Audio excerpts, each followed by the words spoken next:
Hey guys, Pastor Mike here. Welcome back to the channel. Welcome back to another video. So in today's video, I'm going to do a quick update on the miles per gallon average since I got this truck lifted almost a year ago. It's going to be a year in July or June of this year. So it has dropped quite dramatically since I got the truck lifted. So just a quick recap. This is a 6-inch rough country lift with 35-inch tires and 20 by 10 wheels.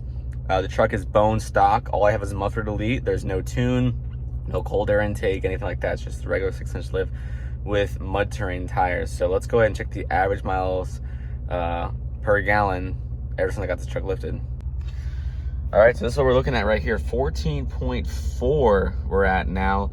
Now, before I got it lifted, this truck was about 17 average.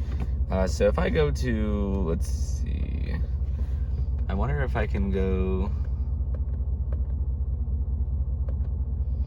yeah, so on this trip, I have about almost 10,000 miles on it at an average of 14.5, and this one's got 4,000 miles on it of 15.5.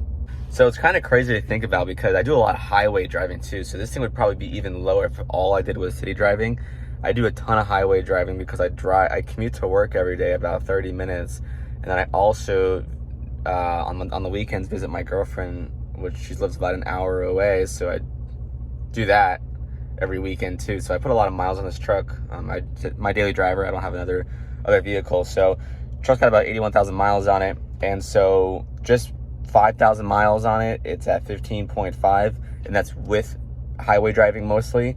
And with a 9,000 mile trip, it's at 14.5, and that's mostly with the highway miles. So if I just did city driving, it'd probably be closer to like 12.5, maybe 13, which is way lower than it was when I first got the truck lifted. And I can really tell in the amount of gas that I put into the truck. So for example, before I got the truck lifted, I was getting about if I do a lot of highway driving for the whole week, I was probably getting around 720 miles to the tank full, because I have a 36 gallon truck.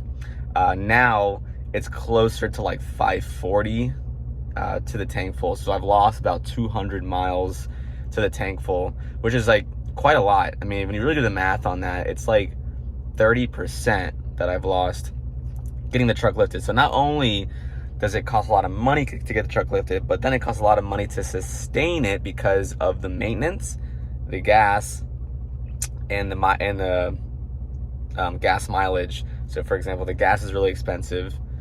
The truck maintenance is expensive, oil changes, tires, brakes, all that. And then the gas mileage is going to be a lot lower since you got it lifted, which then means that it's going to be costing you more money in fuel every week or every 2 weeks whenever you fill up. So that's a lot. So there you guys go. I hope this video is helpful to you because a lot of people ask me like, how much does it cost to get the truck lifted? And I'll give you a basic price of what it's going to cost to get it lifted, but you really have to take into consideration of how much it costs in the long term to have the truck lifted because of just the maintenance and the fuel itself is a lot more. It's going to be a lot more money than the initial price of the lift. For example, if it costs you about $5,000 to get this truck lifted, set in stone, over time, the maintenance and the fuel is going to add up to more than what it costed to lift it. And that's just the price you have to pay, guys. I mean, like, obviously I wanted this truck lifted. It doesn't bother me. I make pretty good money. The truck's paid off. I have no payments on it, so I have no problem paying the fuel that I put into this truck and the price of the mods that I do to it. So it's not a big deal at all, but it's something, if you're on the fence of it, that is something to think about because it's definitely not for everyone. And that's just my honest opinion because when you first, all you look at the numbers of the lift, like, okay, cool, it's gonna cost me this much. I'm gonna save up for that lift and then boom, I'm done. But then you gotta really think about the long-term effects of just fuel and the maintenance on it because like, you guys probably know, like, tires are wearing on this truck, and I got like super cheap tires, so I put about, I don't know, 20,000 miles on them, and they're already wearing, like, they're ready to go. So like, that's gonna cost me another $1,500 to get new tires. If you want some good ones, I'll probably go with like some Mickey Thompson, or maybe some Nittos, something like that, maybe BF Goodrich. So that's going to cost you another $1,500. Then you have to worry about, you know, the suspension, retorquing your wheels, and maybe getting new wheels, new upper control arms or springs, or etc. And this is a stock truck. Like, you guys have to remember, like, I don't have like a supercharger on it, or I don't have like any kind of like mods done to it, a tune.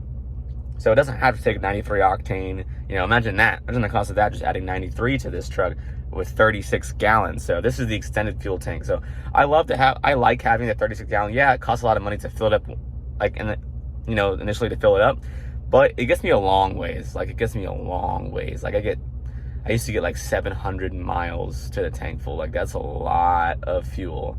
And so, and like, I was only getting like 17, 18 miles per gallon. Now I'm getting about like 14 and a half. So lost like 3 miles per gallon, like just by getting like 6 inches taller and bigger tires.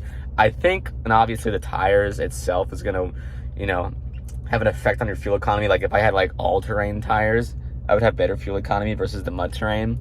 But then all-terrain tires probably cost more than the general grapplers that I have on the truck right now. So, you know, that's just another, it's a pro and con. It's you gotta weigh it out. So hopefully you guys found the video helpful. If you did, go ahead and leave a like and subscribe. I post new videos every Wednesday and Sunday. I post them at 7 p.m. now, because a lot of you guys watch more of my videos earlier in the day than later. So I'm posting videos at 7 p.m. now. And like I said, if you found this video helpful, go ahead and leave a like and subscribe so that YouTube will share this video with other people. And just being super transparent with you guys as always. I'll catch you on the next video. Peace.